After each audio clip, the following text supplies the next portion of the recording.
巡りをたどっても尽きません。森の小さなレストラン、空っぽのポケットをまっさぐって忘れた人からたどり着く。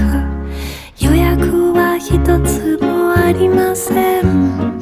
森の小さなレストラン、空席だらけのランチ時、小鳥がパタパタ笑ってる。